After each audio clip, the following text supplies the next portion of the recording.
And today we'll look at the sad history of assassination of African leaders since the 1960s. Of course, there have been many assassinations, but some of them have stood out.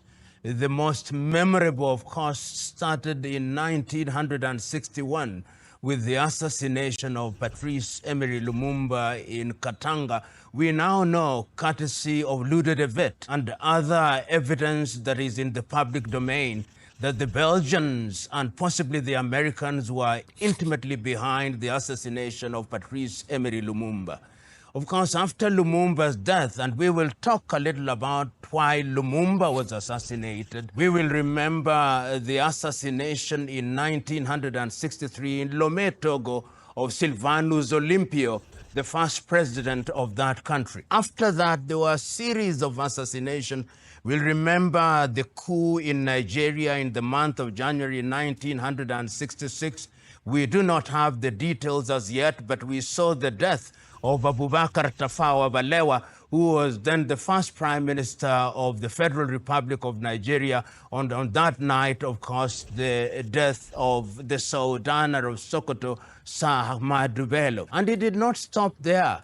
We saw once again in 1969, in the midst of the struggle for the liberation of Mozambique, the death of Eduardo Mondlane in Dar es Salaam, Tanzania, when he received a bomb hidden inside a book, and Eduardo Mondlane's death was as debilitating as it was frustrating. And it did not stop there.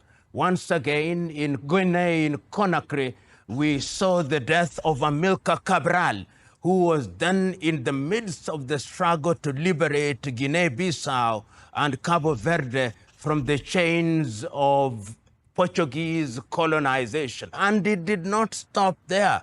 Later, we saw the death of the young Tiro Ngopotse, who was involved in the struggle in South Africa. And we saw other assassinations. Of course, we are familiar with the death of Samora Moises Machel. The jury is still out of who the prosecutors of his death were, but we know that his plane was brought down.